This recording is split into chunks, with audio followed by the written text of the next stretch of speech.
Почитувани гледачи Агроспектар, ново издание, добро дојдовте. Времето конечно ќе ја подобри хидролошката состојба со оглед на честите врнежи од дожд кои што ги имаме. Меѓутоа, повторно лоша состојба за аграрот, се најавите за ниски температури, врнежи од снег на повисоките места среде април месец или среде пролет.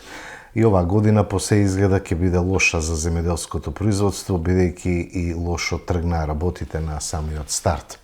Ќе направиме осврт на состојбите на терен, меѓутоа имаме и тема од стручноста со која што ќе ве едуцираме. Затоа бидете со ова издание на Агроспектар. Професоре Вучков, добро ни дојдовте. Добро е најдов вас и редовните гледачи на КТВ телевизија. Се смени ли нешто во лошата хидролошка состојба од последните врнежи од дожд, од овој влажен бран кој што ги има во Македонија и што со најавите дека ќе имаме ниски утрински температури, значи ли тоа дека родот е веќе загрозен? Па морам да кажам дека овде има една измешаност по однос на оптимистички и песимистички видувања. Прво ќе ги елаборирам оние песимистички видувања, пораната вегетација, ниски температури и голем губиток за Република Македонија во производството на кајсија, праска, слива и сите сензибилни видови кои на вистина за Македонија значеа многу. Тоа е фактор времето. Не помала трагедија е тоа што во Струмичко ова недела обсервација направив не само во Струмица, туку и во Валандовско-Гевгелискиот регион. Не помала загуба е големите количини на пролетна зелка, која точно од оние температурни осцилации дојде да зелката како двогодишна култура ги помине фазите и наместо глава формира цвет и имаме навистина големи губитоци од принос на зелка која требаше да оде на странскиот пазар и се беше веќе конвертирано. И третиот најтажен губиток што трговската сфера во последните 30 години го прави, тоа е омаловажување на трудот на земјоделецот и покрај губитоците од цветење на зелката и така натаму и ниските температури, тие зелката е вчерашниот ден ја намалиле. А во текот на неделата бил министерот рекол дотација ќе добиете само земјоделците да бидат ценети како што треба. Но трговската сфера кога е интересот посреди, тука без пардон го гази земјоделецот и таа е токму состојбата во која се наоѓаме од осамостојувањето. Тоа во бивша Југославија не се случуваше, бидејќи конзорциумот диктираше цени и го штитеше интересот на земјоделецот. Сега тоа го нема, се е обезглавено, изгубен систем на вредности. Ке пропадне ли родот оваа година со оглед на сето ова што се случува? Не ке пропадне ли, тоа е пропаднат. Значи, се береше некоја количина зелка од почетокот, имаше цена и 50, 55 и 60 денари. И столо маркет. И така натаму. Но, оние температурни амплитуди кои ги имавме во февруар, обусловија сите чека, имам производители кои имаат по 60 пластаника зелка. И вели професорот, целата е, а чим добие форма на сателит, тоа е, значи, поминати фази за фаза глава, ќе имаме цвет, а со цветењето треба тањирање и уништување.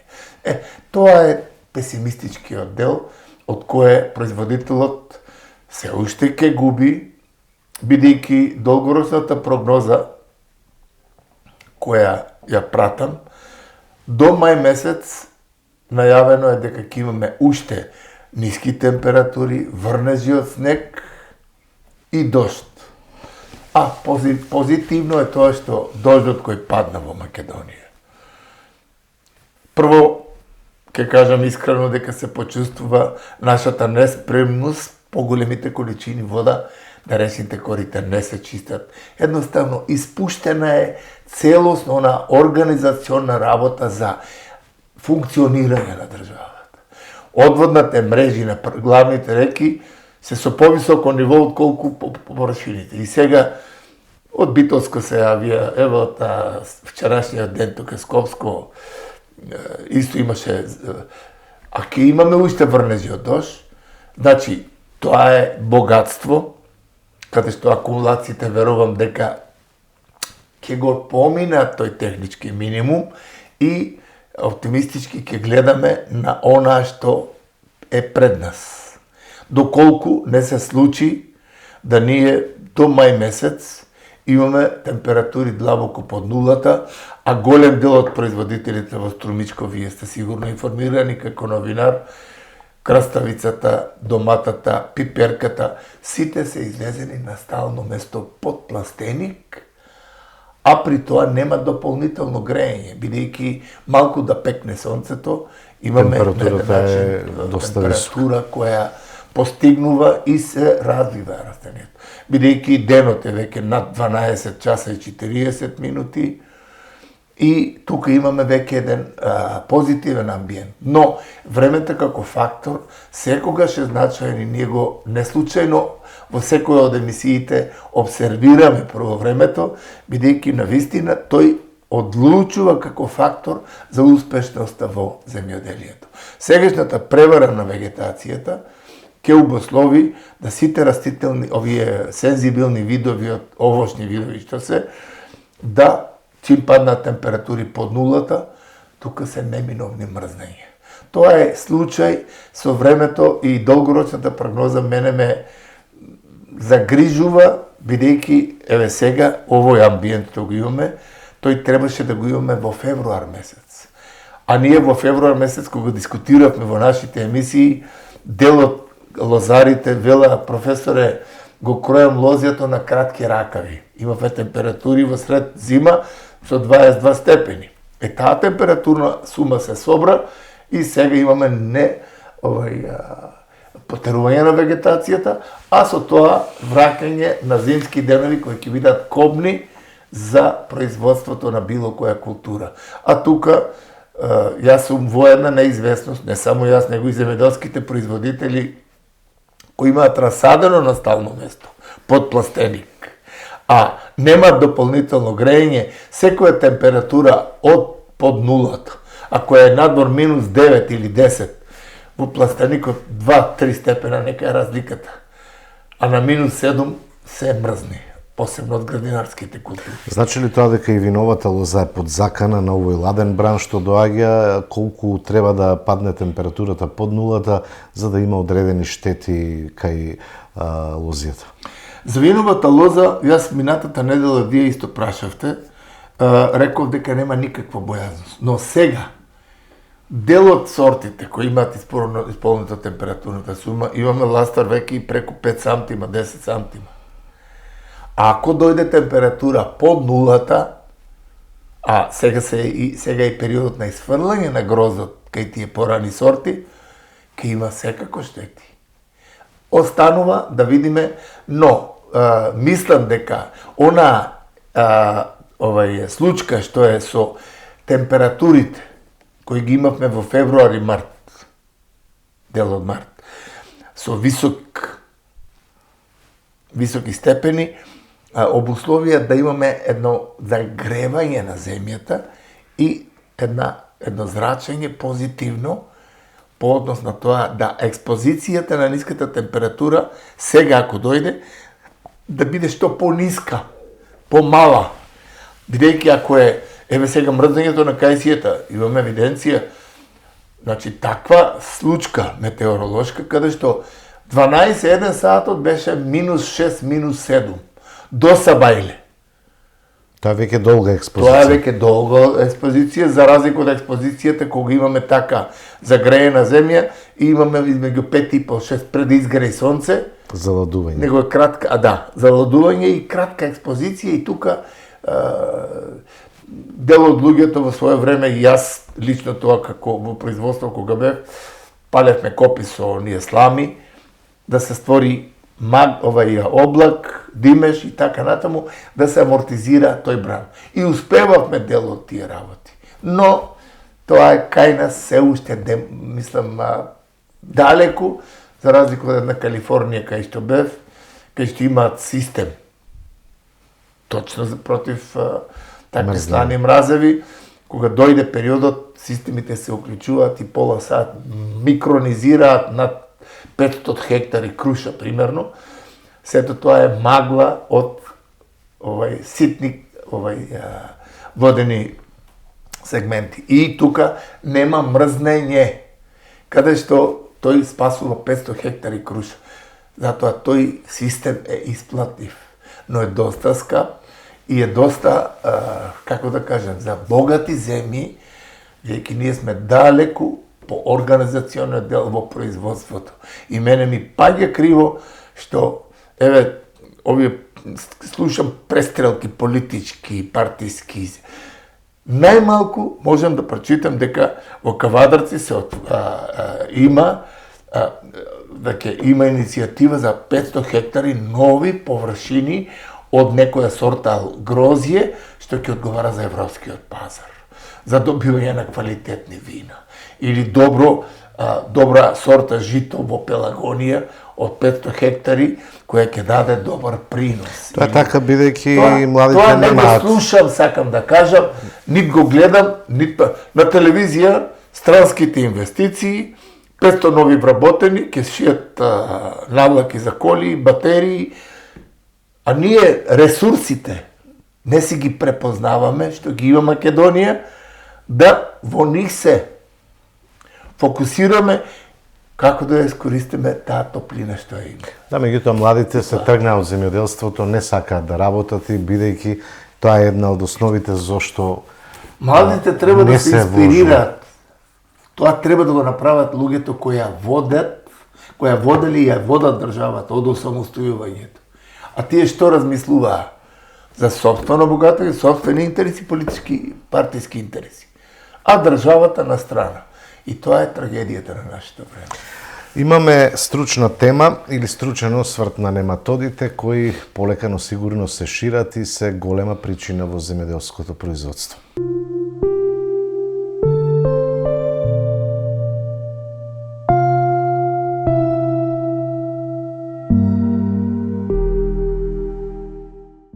Во овие прилози кои ги ние припремаме, а се во интерес за земјоделските производители, за проблемите во земјоделското производство, секогаш се трудиме да доловиме она што е суштинско од практично стручен аспект и го на еден најпитом, најпрепознатлив, најразбирлив начин трансформираме, образложуваме со единствена цел едукација на земјоделецот да ја свати суштината дека овие едукативни емисии се од негов интерес за да има повеќе информации за проблемите кои се во земјоделското производство. Тоа го правиме бидејќи секојдневно импулсот од теренот го чувствуваме по основи на еден таков вистински пристап и контакт и изнаоѓање на решенија кон таквите проблеми. Во повеќе наврати ние збориме дека во Република Македонија има навистина голем број на актуелни проблеми кои го загрозуваат земјоделското производство. И не случајно овој прилог што го даваме сега, кој нас од стручно-практичен аспект буквално не загрижува, е присуството или состојбата на нематодите во Република Македонија. Бидејќи случајот сакаше да прв токму посветам она мое научно, практично, целосно искуство за фитопаразитните нематоди, морам да кажам дека на ниво на Република Македонија, со онаа следливост која имаме, ние имаме еден чин на се поголемо присуство на нематодите, кој е нешто, ако во свое време зборавме дека се некој формален проблем кој предупредува. Мора да кажеме дека во последните години тоа е суштински проблем во тоа земјоделско производство. За фитопаразитните нематоди во Република Македонија многу малку се знае, а ние се потрудиме во кратки црти дадеме еден чин, една информираност по однос на присуство на нематодите. Овде имаме материјал кој ова недела дојдоа земјоделски производители загрижени по однос на присуството на нематодите во производството. Тоа се корени од домати. Гледате и сами кое присуство на фитопаразитни нематоди се јавува. И таквиот корен не може да дотира храна на растението горе, доматите остануваат ситни и штетите се големи од оној економски аспект. И мора да кажеме дека таквото присуство, ако пред 20 на години беше како потенцијален проблем за Република Македонија, мора да кажеме дека во целото производство тие се веќе суштински проблем, посебно во оранжериското производство. Нема оранжерија во Република Македонија каде нематодите не се проблем. И на еден начин мора да се свати една суштина дека треба да им се посвети големо внимание по однос на присуството на нематодите. Мора да кажеме дека ова симптоматика, нематодите причинуваат различни симптоматики по однос на нивната појава. Што тоа значи? Тоа е симптом од мелоидогине, каде што токму на тоа јас ја бранев докторската дисертација. Тоа се нематоди кои причинуваат такви куки, такви деформации, такви хипертрофии кај растенијата, каде што го кочат коренот со нормалното функционирање, и тука имаме навистина голем проблем со исхраната на растенијето, бидејќи коренот останува немокен врз основа на тие хипертрофии, останува немокен да дотира храна на надземните делови на растенијето.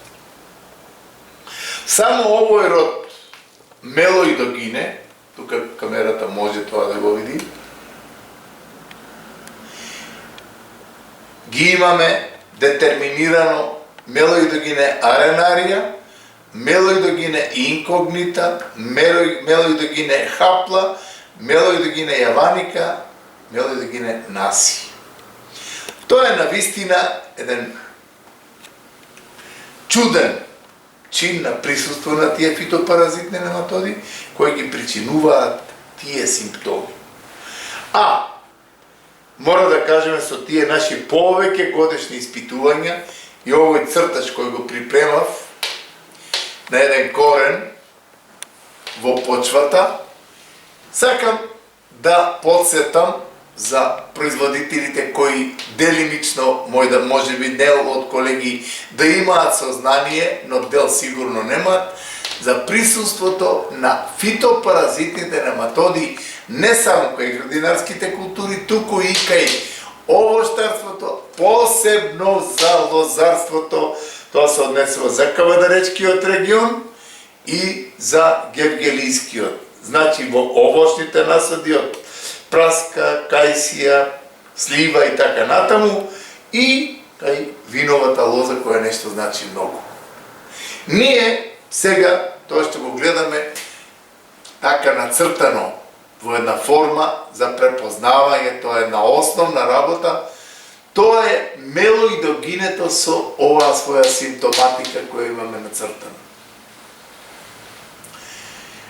Ги имаме уште многу голем број на родови присутни во почвата кои причинуваат штети на коренот. Гледаме ја нематодата од родот криконемоиде. Криконема. Тоа е ребреста нематода која причинува штета хранејќи се од коренот. Ја гледаме пратиленхосот, една од најпознатата која предизвикува лезии на коренот. Гледате и сами, оние оштетувања. Тоа мора да сватите дека е 1000 пати увеличено, тоа со голо око не се гледа. Тоа е така хиперболично нацртано да се препознаат производителите дека нематодите ги имаме во голема мера во почвата. Ја имаме хетеродерата која е една од најопасните, дел од неја е карантинска нематода, која има голема популација.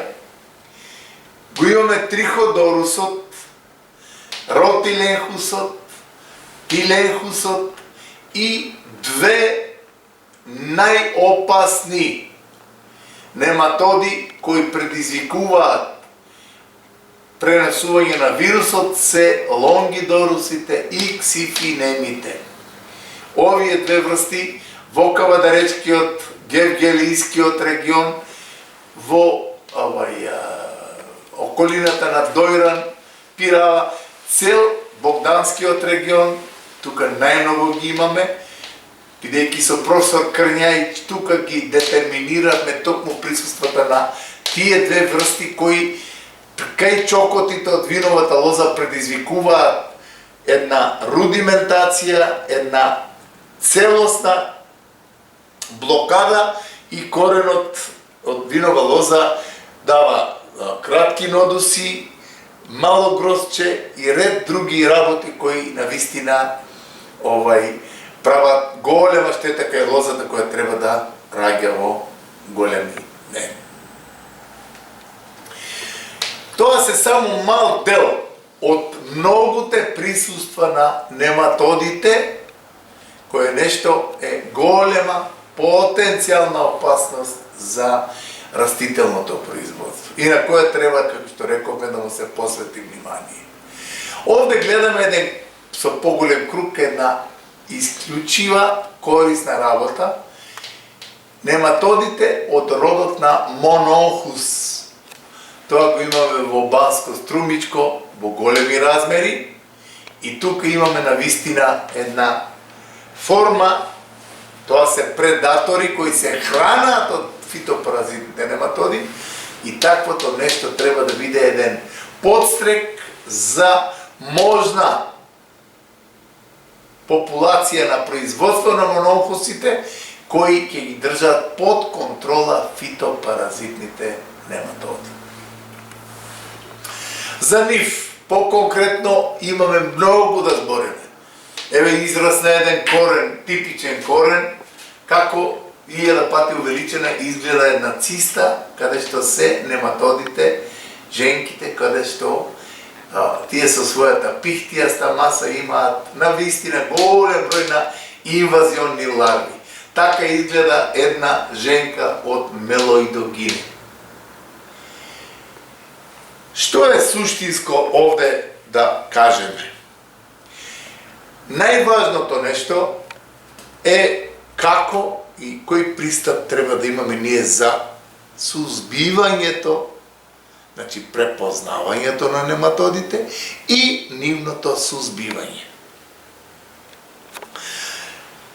Методите, бидејќи тоа повеќе од 20 години работиме на тоа, се како да се утврди присуството. Прво симптоматологијата треба да ја познава стручњакот, бидејќи секое нападнато растение, ако ја знаеме симптоматологијата, ќе видиме дека има присуство на нематоди, затоа што тие симптоми се во почвата и ние со корнењето утврдуваме дека имаме нематода. Но добриот познавач на стеблениот и надземниот дел гледа анемичност на лисјата, жлебаста форма на стеблото, ситни плодови, анемичен развој на растенијата, слаби фотосинтетски активности, сето тоа е резултат од активноста на нематодите. И врз основа на тоа се утврдува присуството на таквите нематоди. И што е значајно? Овие нематоди од родот Мелоидогине почнуваат со развојот, како и другите, со мали кругови, оази ги викаме, кои од година на година се шираат. И имам во Кавадарци, имам во Гевгелија, неготинскиот дел, према Велес имаме, вика професор, имав 1, 2, 3 чокота, кои беа жгулјави, некако немаа развој, но сега имам проширување и се гледа тука веќе еден поширок круг на напад од нематодите. Тоа се токму тие Лонгидорус официфинемата, каде што кај виновата лоза го пренесуваат вирусот и почнува она активност на вирусот и чокотот не дава род, не дава квалитет и тука веќе имаме ние на вистина голема штета од таквото нешто. Накратко, како и на кој начин ги утврдуваме присуствата? Тоа е прва таква апаратура во Република Македонија. Тоа е методот на Фенвик, по кој се утврдуваат цистоликите форми на нематоди, со зимање на почва, испирање преку специјални сита и доаѓаме до резултат за присуство на тие нематоди, инвазионите ларви или цистите во почвата. И вториот метод е Остенбриков метод. Ово е овој метод кој ги утврдува слободно живечките нематоди или оние нематоди кои се миграторни и кои причинуваат доста големи штети во ризосферниот дел на растенијето.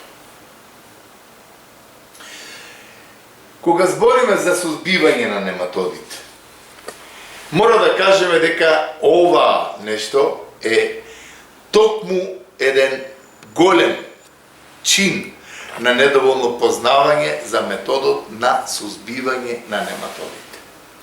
Тоа подразбира еден пристап на некаква сигурност, а не пристап со принципи кои ги бара точно методологијата на утврдување на нематодите. Нематолошка анализа од ризосферниот дел се зима и од растителниот дел. Во таквите гуки ние со помоќ на изолирање, со помоќ на одделување на женски цисти, со помоќ на бинокуларот и микроскопот,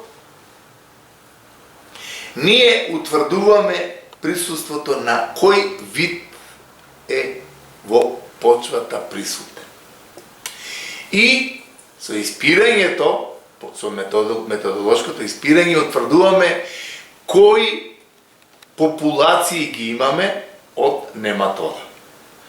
Кога тоа се утврди, тогаш го имаме вториот чин на нештата, примена на одредено средство кое ќе ни даде добри резултати по однос на успешно сузбивање на нематодите. Мора да се знае дека нематодата има свој циклус.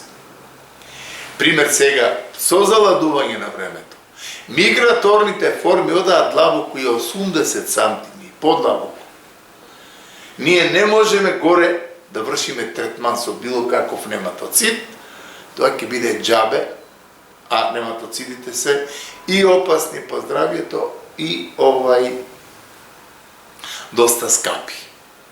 Затоа, нематолошката анализа во фаза на активноста на растението, од ризосферниот дел и утврдување на присуството на нематодите, кога, со која количина, со инкорпорација во почвата, треба да се изврши третирањето за да се постигне саканиот ефект.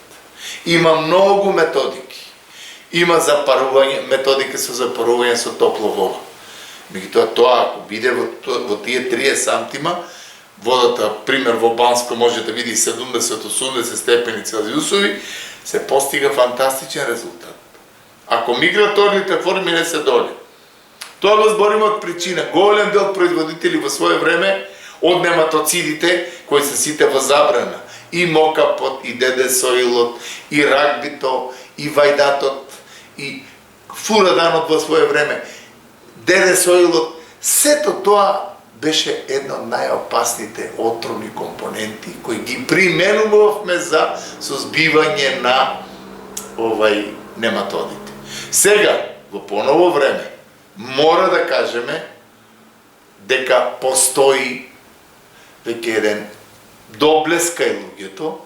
Тоа тука што го гледате, тоа е една навистина нова компонента која дава со своето правилна примена за немакилот ќе се слушне со правилната примена доколку се оди, тогаш верувајте само во едно дека ќе имаме фантастични резултати во успешната борба против нематодите. Затоа, нашата препорака од стручно-практичен аспект, примената на било кој од средствата мора да се заснива на популацијата, на периодот кога треба да се третира, на количината од било кој нематоцид, како да се примени. Сите тие работи, бидејќи сега има и нови средства од органско потекло кои навистина заслужуваат внимание, ние може да со сигурност кажеме, со еден стручен, квалитетен пристап на примената на било кој нематоцид, може да се даде резултат. Значи, оној суштински дел, зимање на нематолошка проба, утврдување на популацијата, утврдување во ризосферниот дел каде и колку се наоѓа, се глазните сегменти при апликацијата на било кој од нематоцидите, за да го постигне овој резултат. И што е значајно тука? Она што во праксата е за жал уште мислена именка. Се зима анализа, се утврдува колкава е популацијата. Се врши третирање,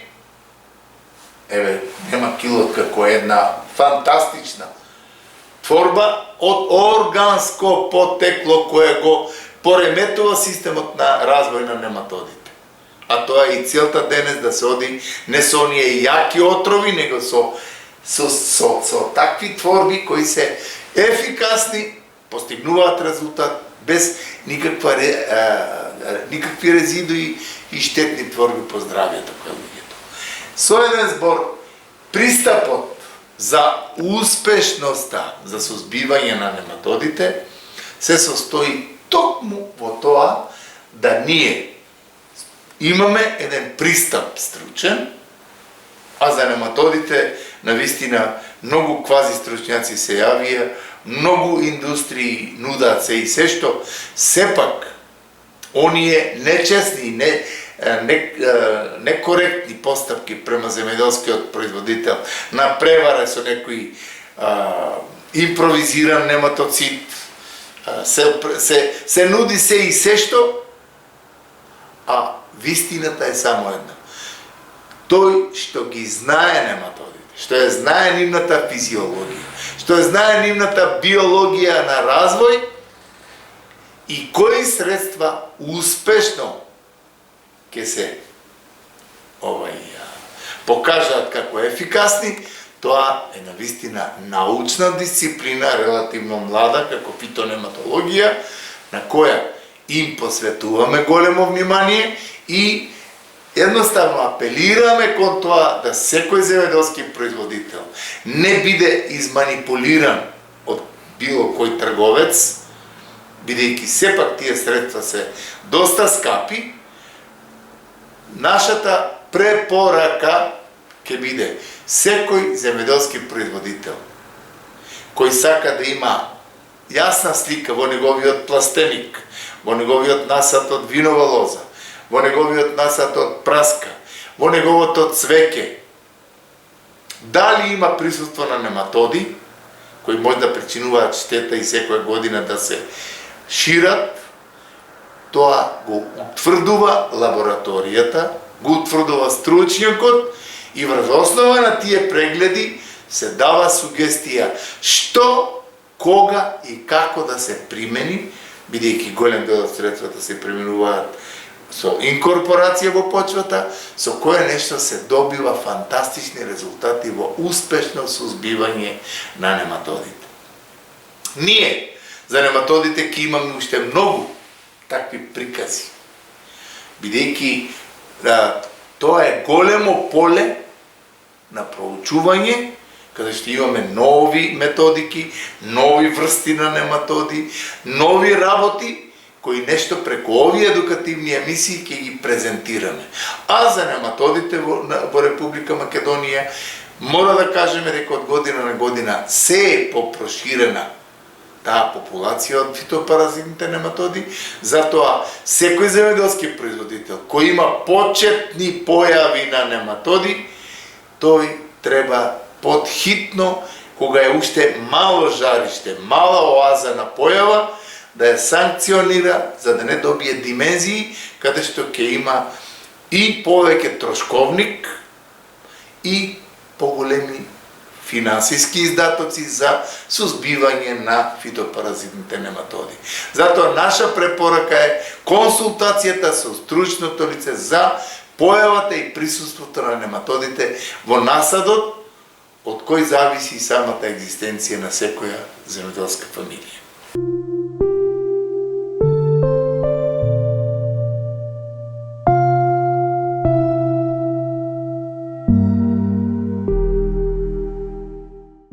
Професоре, слушнавме за нематодите, повеќе пати во емисијата се осврнуваме, алармираме дека тоа е еден сериозен проблем на кој што треба да се обрне внимание.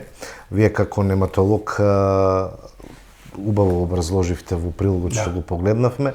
Што ќе порачаме за крај?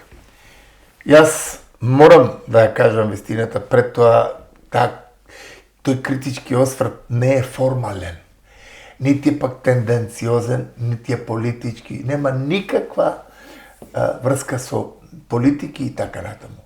Ние во државата со изгубениот систем на вредности и со корумпираноста на секоја клетка треба точно целиот систем да се ревидира.